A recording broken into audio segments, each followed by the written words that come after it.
I met Amanda at a mutual friend's dinner party 5 years ago.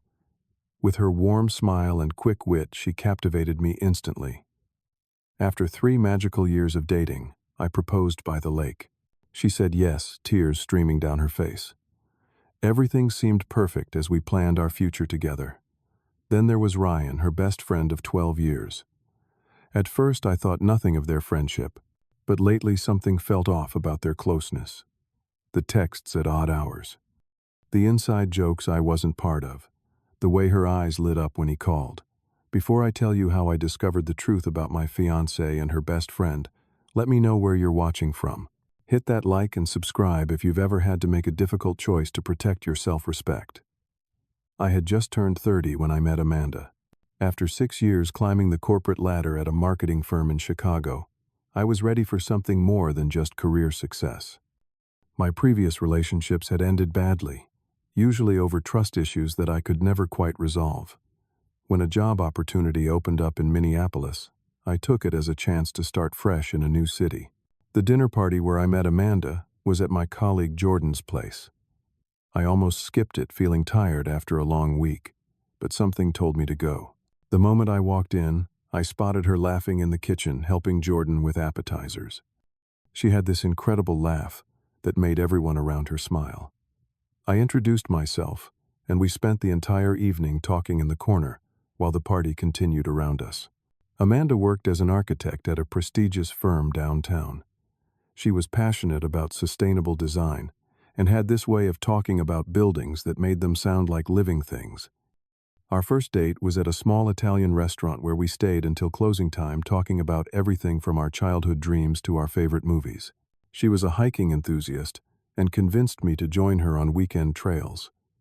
I introduced her to my passion for cooking, and soon Sunday meal prep became our ritual. She was open from the beginning about having mostly male friends. I grew up with 3 brothers, she explained. I just relate better to guys sometimes. When she mentioned Ryan, her best friend since college, she described him as practically a brother. They had met during freshman orientation and had been inseparable ever since. They had survived terrible roommates, helped each other through breakups, and even briefly shared an apartment after graduation before finding their own places. Amanda and I complemented each other perfectly. Where I was analytical and sometimes overthought things, she was spontaneous and lived in the moment. I helped her organize her chaotic schedule, and she pushed me out of my comfort zone. By our 6-month anniversary, I knew she was someone special. By our 1-year anniversary, we were talking about a future together. The proposal happened on our 3rd anniversary. I took her to Lake Harriet at sunset, her favorite spot in the city. The ring had been burning a hole in my pocket for weeks.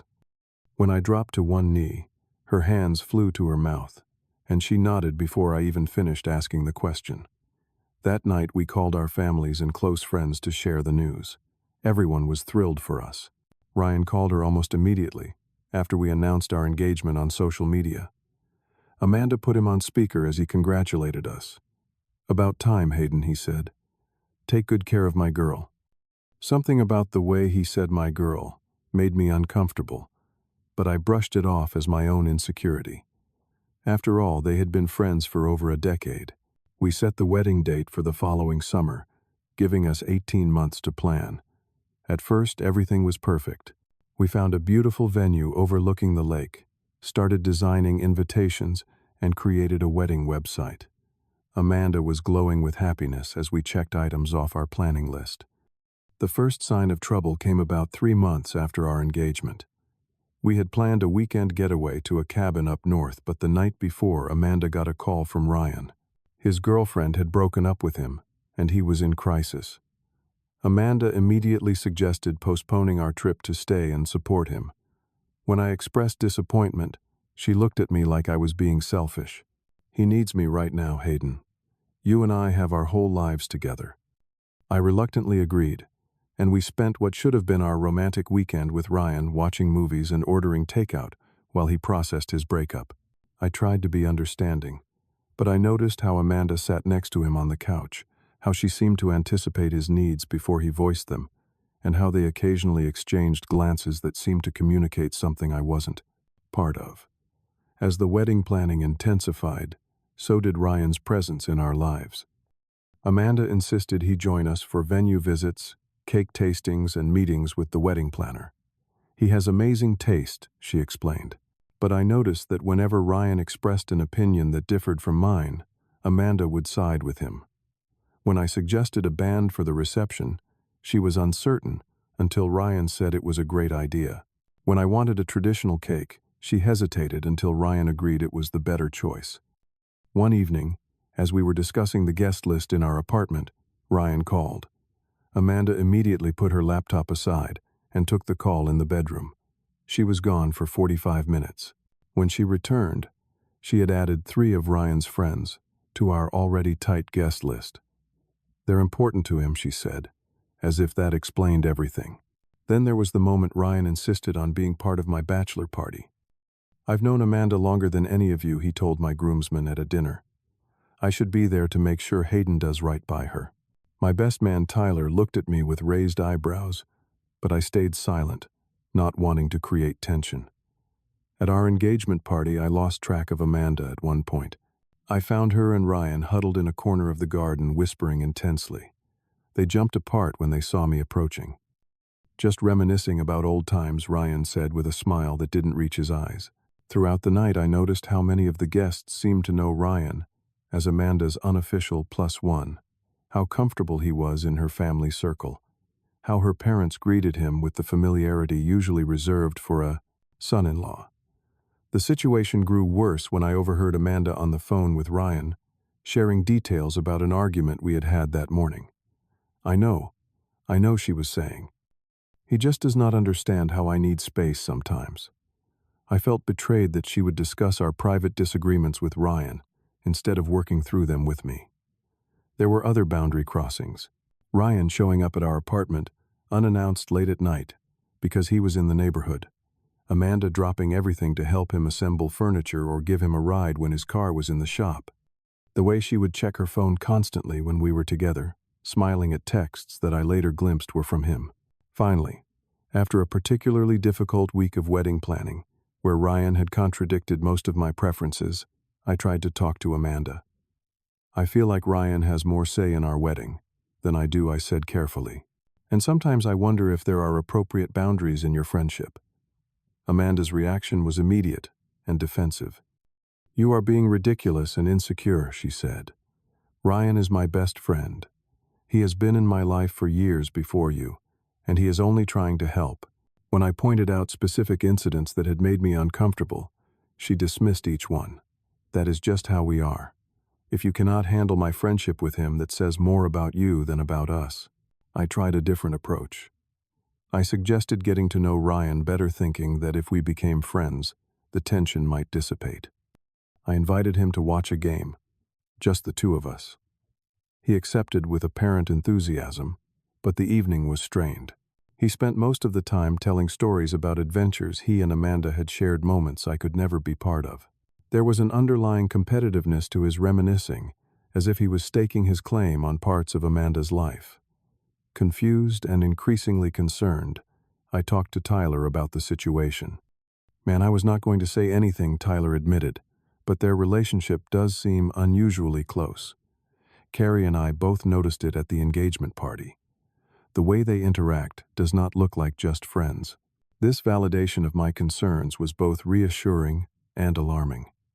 I was not imagining things, but that meant the problem was real and growing. Things came to a head during a dinner with my parents, who had flown in from Phoenix to help with wedding preparations. We had reservations at an upscale restaurant downtown, just the 4 of us. As we were being seated, Ryan appeared at our table. Amanda mentioned you were dining here tonight, he said, as if that explained his presence.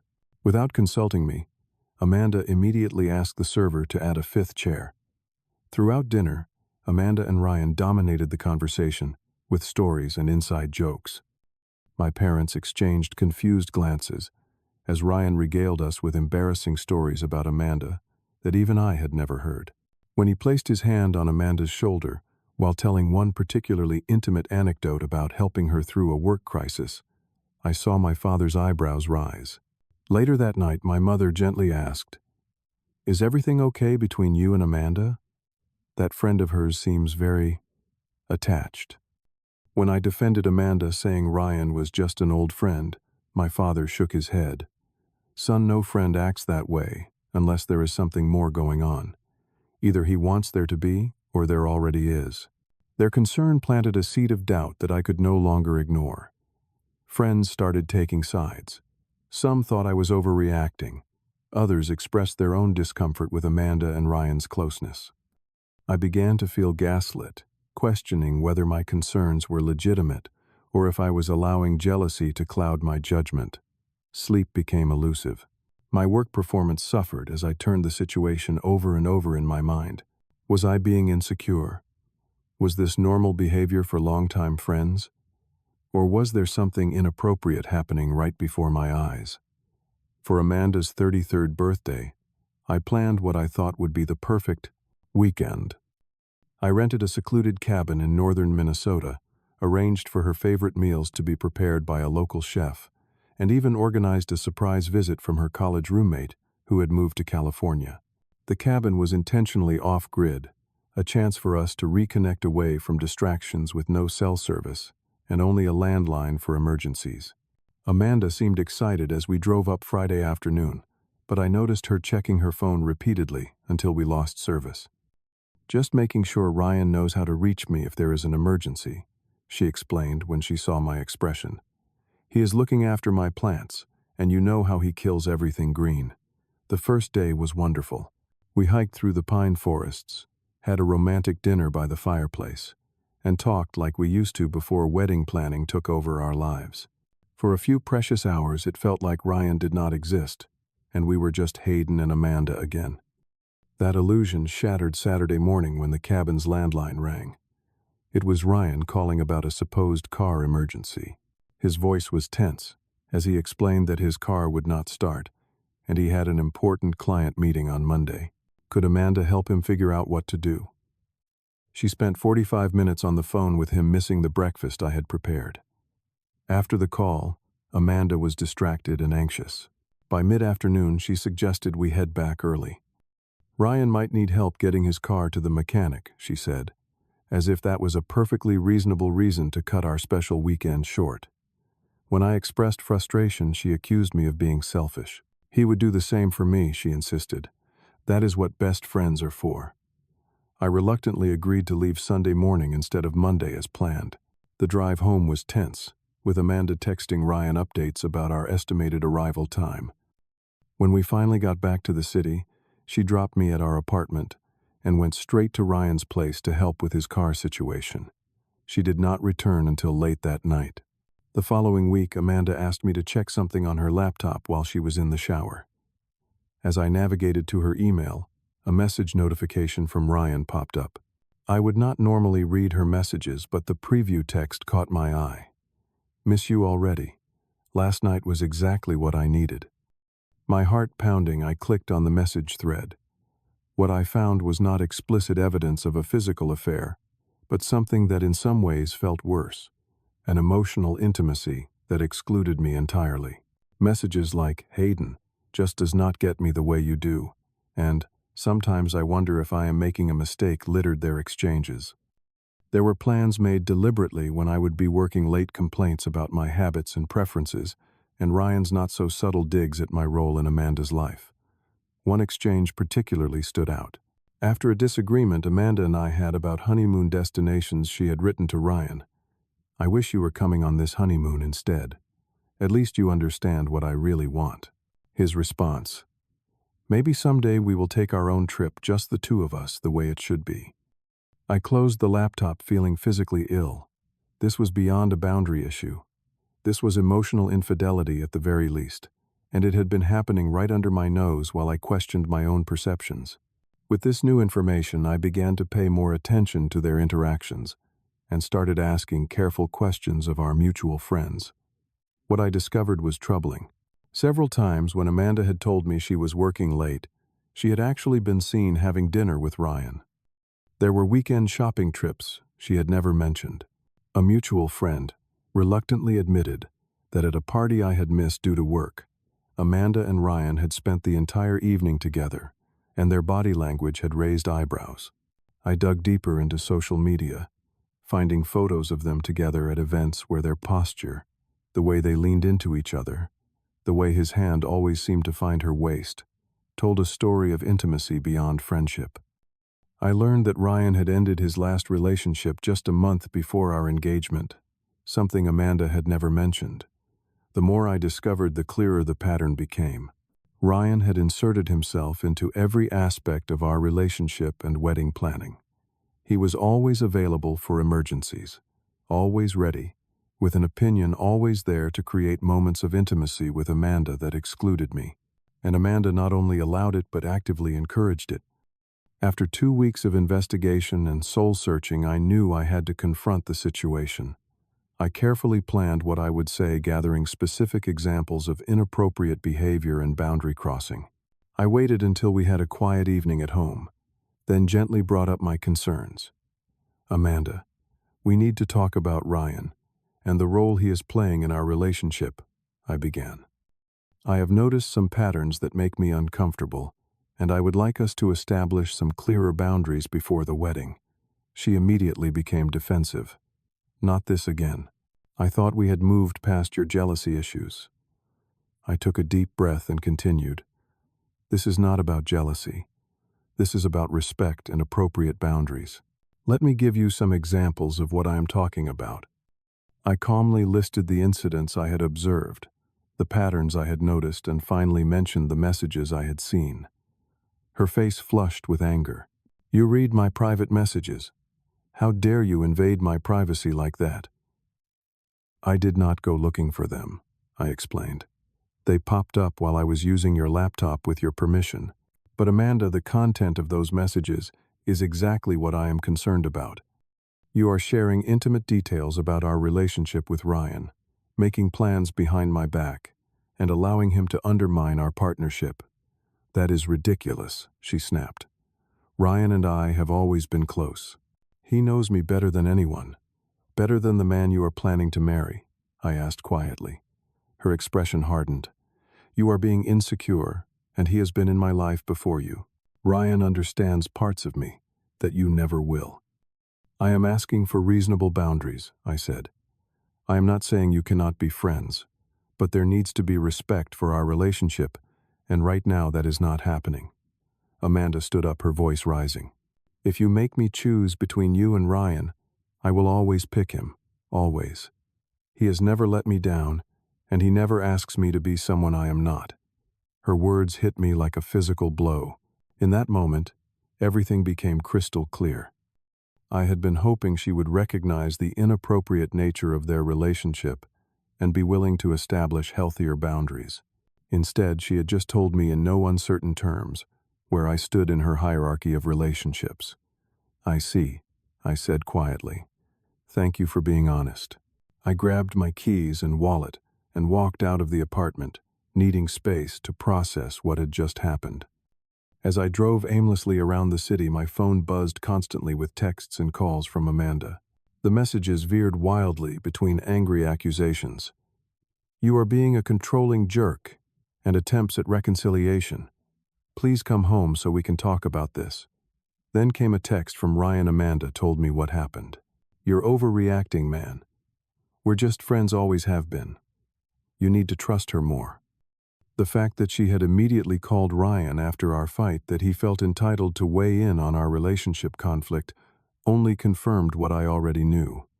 As painful as it was to admit, I was not Amanda's priority. Perhaps I never had been. Later that night, I drove by our apartment and saw Ryan's car parked outside. Through the window, I could see them sitting close together on the couch. That image, more than anything else, solidified my decision. I checked into a hotel and spent a sleepless night contemplating the end of what I had thought would be my forever relationship. The next morning, I called the wedding venue to inquire about their cancellation policy. The coordinator was sympathetic but professional as she explained the process. I would lose the deposit, but if I canceled now, I could avoid the larger payments that would be due next month. I thanked her and promised to send an official cancellation email by the end of the day. Next, I contacted our other vendors one by one: the florist, the photographer, the caterer, Each call made the reality of my decision more concrete, more painful, but also more necessary. I was not just canceling arrangements. I was dismantling the future I had imagined for myself. I called my parents and closest friends to explain the situation before they heard it elsewhere. My mother cried softly on the phone, not for the wedding, but for my heartbreak. My father, always a man of few words, simply said, "I am proud of you, son. It takes courage to walk away when staying would cost you your self-respect." While Amanda was at work, I returned to the apartment with Tyler to collect my essential belongings. Clothes, personal documents, the family heirlooms my grandmother had given me. I left the furniture we had bought together, the kitchen appliances, the shared items that no longer mattered. Before leaving, I wrote Amanda a letter explaining my decision. I detailed how her relationship with Ryan had crossed boundaries that should never be crossed in a committed partnership. I explained that I deserved to be someone's first choice, not a consolation prize. I wished her well, but made it clear that my decision was final. The engagement was over. 3 days later, as I was settling into a temporary apartment Tyler's cousin had available, Amanda and Ryan showed up unannounced. Amanda's eyes were red from crying, but Ryan stood slightly behind her with an expression that seemed more smug than concerned. "This is crazy," Hayden Amanda began. "You cannot just throw away everything we have built together over a misunderstanding." "It is not a misunderstanding," I replied calmly. "You made your priorities very clear. You said you would always choose Ryan over me, and I believe you." I was angry. People say things they do not mean when they are angry. Ryan stepped forward. "Look, man, I think this has all gotten out of hand. Amanda and I are close, sure, but there is nothing inappropriate going on. You are seeing problems that do not exist." I looked at him directly. "I am not here to debate this with you, Ryan. This is between Amanda and me. But since you are here, I want to be clear. I am not just ending my engagement with Amanda. I am removing both of you from my life permanently." Amanda gasped. "You cannot be serious." "Over a friendship." "This was never just a friendship, and I think both of you know that," I said. "Whether anything physical happened or not, the emotional lines were crossed long ago. You betrayed my trust, Amanda, and you, Ryan, never respected our relationship from the beginning." "This is ridiculous," Ryan scoffed. "Tell him he is overreacting, Amanda." But Amanda had finally seemed to grasp the finality of my decision. "The ring," she said quietly. "What should I do with the ring? I had already considered this. Keep it or sell it, that is your choice. Consider it payment for the lesson I needed to learn." They left shortly after, Amanda in tears and Ryan with his arm around her shoulders, already stepping into the role he had been auditioning for all along. The following weeks were some of the most difficult of my life. There were practical matters to handle, like removing myself from the lease and dividing our shared possessions.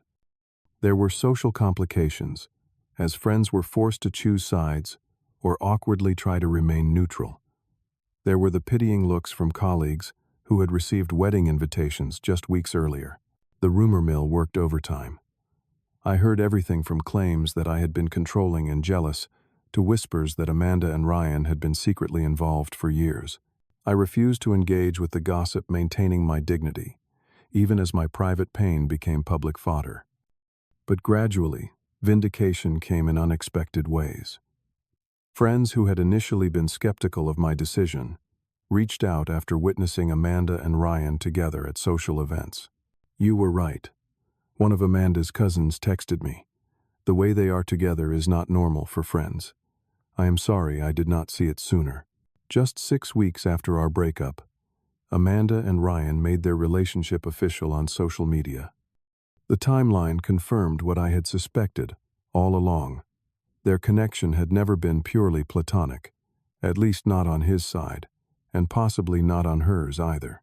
A mutual friend who had been present at many of our group gatherings sent me a heartfelt apology. "I saw the way Ryan undermined you and how Amanda allowed it, but I never said anything. I should have been a better friend to you." Through a work colleague, I learned that Amanda and Ryan had been spotted together at a hotel bar the weekend. She claimed to be at a professional conference last year. Another piece of the puzzle clicked into place. revealing a picture I had been too trusting to see clearly. The pain was real and deep, but so was the conviction that I had made the right choice. I began therapy to process the betrayal and rebuild my capacity to trust. My therapist helped me see that the problem had never been my insecurity, but my willingness to ignore red flags, to preserve a relationship that was fundamentally unbalanced. I threw myself into work, earning a promotion that had previously seemed out of reach. I reconnected with old friends I had neglected during my relationship with Amanda. I joined a rock climbing gym, something I had always wanted to try, but Amanda had no interest in. Each new experience, each small victory, helped rebuild the self-esteem that had been eroded during the final months of our engagement. 4 months after the breakup, I took a solo trip to Alaska, something I had dreamed of since childhood. Standing on a glacier surrounded by pristine wilderness, I felt the weight of the past year finally begin to lift. I realized that losing Amanda was not the tragedy I had initially perceived it to be. The real tragedy would have been marrying someone who could not give me the loyalty and prioritization I deserved. Upon returning to Minneapolis, I ran into Amanda's sister at a coffee shop. She surprised me by sitting down at my table. "I want you to know," she said quietly, "that not everyone in the family thinks you did the wrong thing. Ryan has always been too involved in Amanda's relationships. You are the first one who had the courage to call it out."